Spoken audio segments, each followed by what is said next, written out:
Karen, it's a real pleasure to be here today at this marvellous shop. Can you tell us a little bit about it, please? Well, the shop's been here for 11 years now, and over the years it has slowly created its own unique identity, and that has been, in a way, provided by the children. The children show an interest in a particular product or a particular toy, and I realise that they need more. And children are forgetting, I think, to use their imagination, to use their creativity.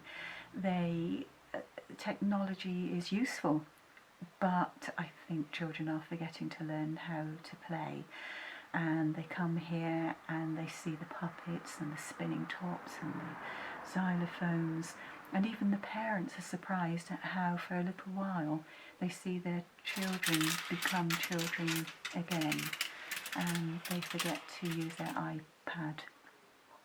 There's nothing in the shop, there's nothing plastic, there's no technology, there are no batteries, and there are times that I think even the parents and the grandparents remember what it was like to be a child. How did the project come about? What was your inspiration to start something like this? It's fascinating. The inspiration, it's always the children. I see children who come here, and I have had children who have come to our theatre who are shy children, and then in no time at all they're learning to play and shout. I've had children who don't know how to speak, and they begin to speak. I've seen miracles happen here. And when I had the idea for Sparkle and applied to the Children in Need for funding, I was delighted that it was awarded. And with it, I want to help children who have problems with confidence, anxiety. The pace of life for children now causes many anxiety issues which, unless attended to, could lead to mental health issues in adult life. So Sparkle is to help those children who've suffered any emotional difficulties in life, at school, at home, and to help them to learn to have fun, to play, to use their imagination, to relax in what is a child's paradise, I think, a little magical step back in time toy shop. Karen, it's a real pleasure to be here.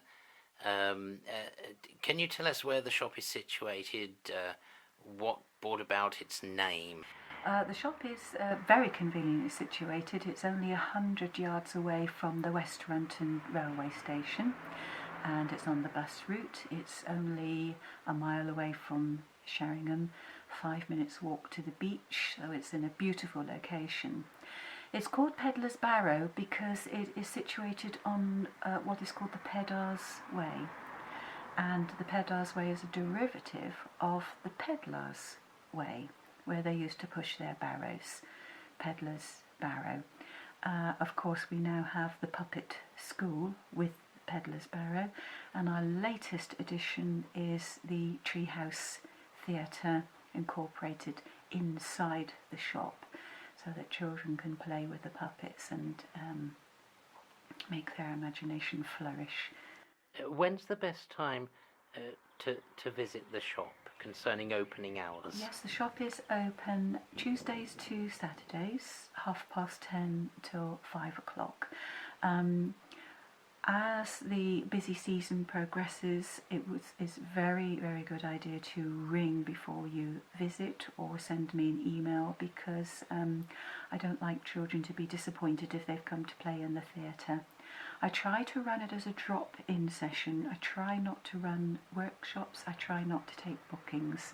And so it is very much a swimming pool type of approach. Come along, have a play. If it starts getting a little bit full, maybe it's time. This is all great stuff, and I'm a big kid myself.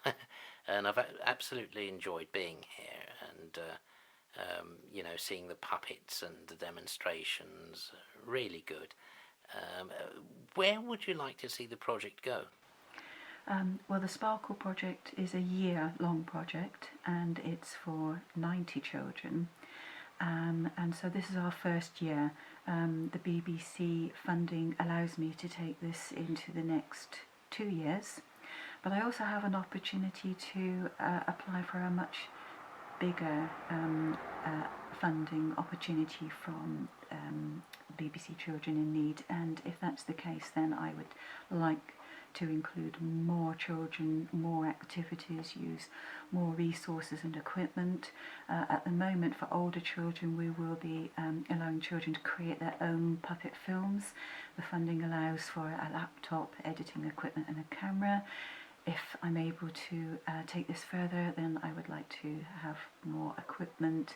Maybe in our little puppet school we could have sound system, light system, improved facilities, just so that I can send the project further and include more children, help more children to regain their confidence, regain their trust, especially children who've been bullied at school. That seems to be a problem.